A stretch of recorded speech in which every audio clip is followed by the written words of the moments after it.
ចូលរួមអបអរសាទរជាមួយនឹងកំភ្លើងធម្មអាសនលដែលទទួលបានពានរង្វាន់ធំជាងគេបំផុតនៅអង់គ្លេសបាទនោះគឺពាន Premier League បន្ទាប់ពីខកខានរហូតដល់ទៅ22ឆ្នាំបាទនេះគឺជាលើកទី1ហើយដែលគេបានត្រឡប់មកវិញហើយសង្ឃឹមថាកំភ្លើងធម្មអាសនលនឹងទទួលបានពានទី2បាទហើយនោះគឺពានធំជាងគេបំផុតហើយបន្ទាប់ពី World Cup គឺ Champions League ហើយក៏ជាការប្រកួតមួយដែលបងប្អូនទន្ទឹងរង់ចាំដែរត្រូវប៉ះគ្នាជាមួយនឹង Paris Saint-Germain បាទហើយក៏ចូលរួមសោកស្ដាយផងដែរជាមួយនឹងក្រុមទាំង3មានដូចជា Burnley, Wolverhampton និង West Ham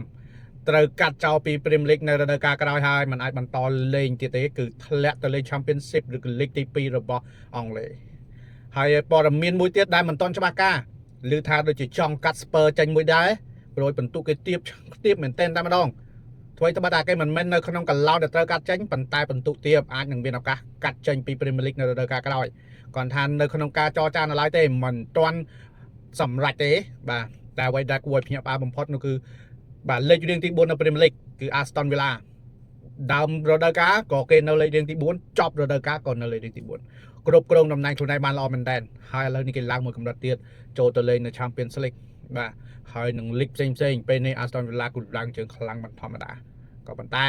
បិសាចក្រហមរបស់យើងក៏មិនអន់ដែរបាទហើយសម្រាប់ថ្ងៃទី30នេះខ្ញុំបាទ admin BM Sport ផ្នែក Ego ខ្មែរសង្ឃឹមថា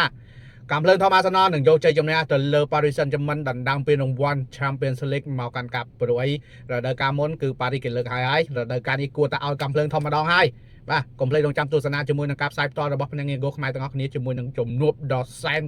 ការថាកក្រៅមែនទែនជាមួយនឹងការប្រកួតមួយនេះបាទសូមអរគុណច្រើន